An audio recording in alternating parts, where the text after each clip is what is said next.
Hey, what's going on out there, YouTube? This is SEL0320 representing JVS. So I'm back here again for another review. This is a movie review that I've seen and heard some terrible things about this movie, that it was bad, it was this, it was that, it was poorly acted, it was poorly executed. And to be fair, I went into the movie with very low expectations. I was sitting there looking for things to just unravel themselves, and I was pleasantly surprised that this was actually a good movie. I went there with my fiance Alicia, and we actually had a great time at the movies. I think that Live by Night, directed by Ben Affleck, acted, directed, produced by Ben Affleck. This is based on the book, and he actually played a role in the screenplay.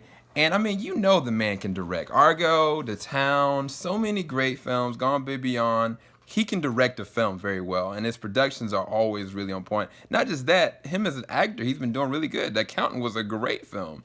Gone Baby Gone, that was a great film.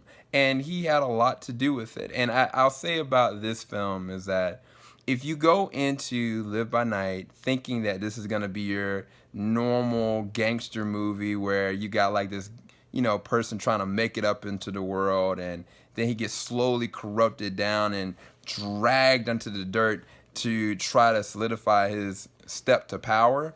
That's not this film. This is more reminiscent of Road to Perdition. This is more reminiscent of a person that was already pretty bad, had a decent upbringing, had, the good surroundings around him, but that's not what he lived. He knew war before he got into any form of gangster or violence. And even before that, he also dabbled in, theft. He called himself a bandit. And I'm talking about Ben Affleck's character, Joe, or Joseph. And if you go into this movie thinking that you're going to get like this, dragged out, dark, past and all this kind of things, that he's just going to do all these heinous kind of things, you're going to be kind of disappointed probably with this movie, because that's not what this movie is about.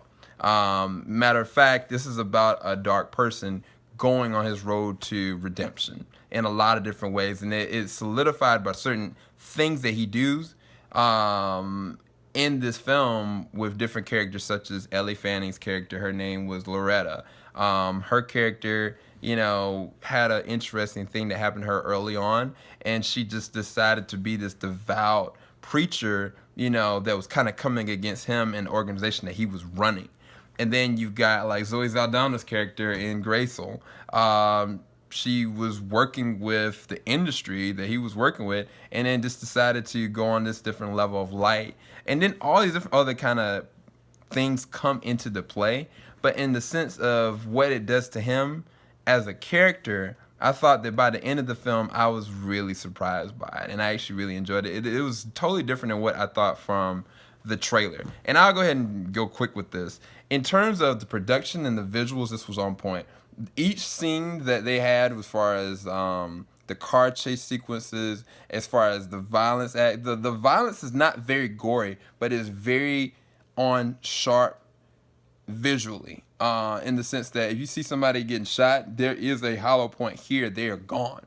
And they don't hold back in terms of violence at all. This is very much so a rated R film. There's not a lot of nudity and stuff like that, but in the sense of tone, they did it very well. The visuals, like as far as the cinematics, as far as cinematography, the way they shot places in Florida, specifically in Tampa, different parts of Boston, different parts of the East Coast in a sense, I thought they did a really good job with the visuals for this film. It was very well produced. I think that the production in this one, to me, was almost better than Road Perdition, but Road Perdition maybe had a little bit better in nuances of the acting. But I will say that Ellie Fanning shines in the acting. Ben Affleck actually does a really good job as the character Joseph.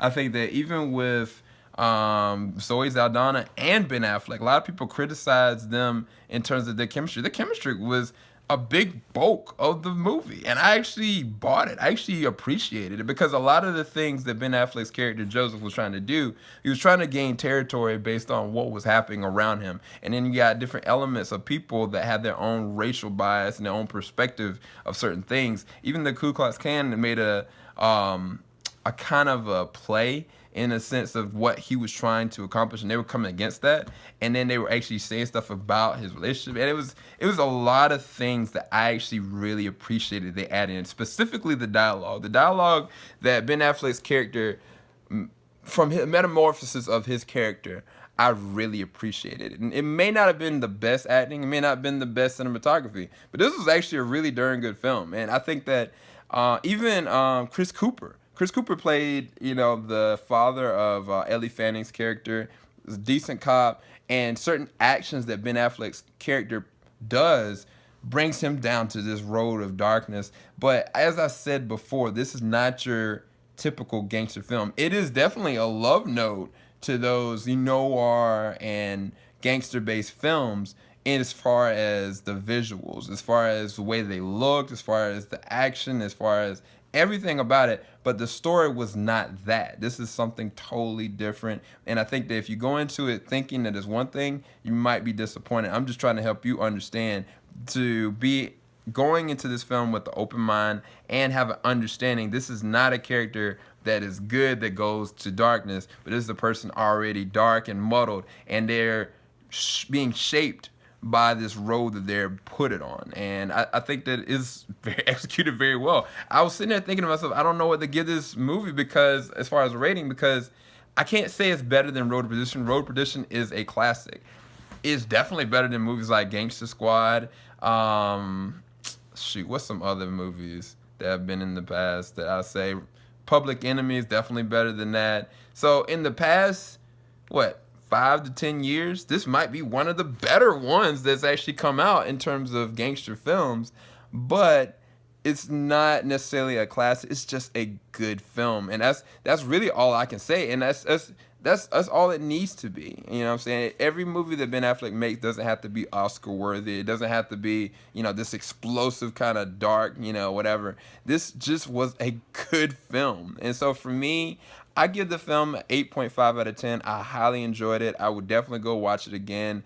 And as I said, just go into it knowing this is not what you think it's going to be based on what the trailer's platforming. This is not a bang, bang, shoot 'em up, all the time shoot 'em up. Because if you think of it like that, kind of like with Batman vs. Superman, people thought that Batman vs. Superman was going to have nonstop just fights the whole entire time, just like Civil War. That's not what it was, and they were highly disappointed because of that. I'm trying to help you understand that this is not a bang bang shoot 'em up all the times, but from the opening shot to the very end, you get a very interesting narrative of a person going down this interesting road that you would not have expected. And I thought it was very executed well, produced well, and acted really decently. There was some really good, man, I didn't even think about this one person.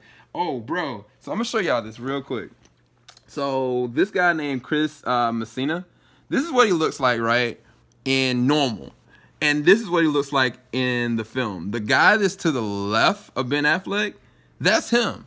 Dude, this dude is a standout. He was actually really good in this film. Like I sit there and listen to him in an interview and watch him. I was like, this looks like a totally different person. So from that alone, they all were dedicated to their roles, and they all did a really good job. But yeah, that's all I can say. Go and check out Live by Night. I don't think you're going to be disappointed. I think it'll be very entertaining, especially if you go into an open mind. And it might do you justice after seeing the film. Go read the book. Or if you've already read the book, definitely go and check it out, because I think it is on target to that. Keep it locked. JVS, we ain't going to stop. Hope y'all enjoyed this review. Peace.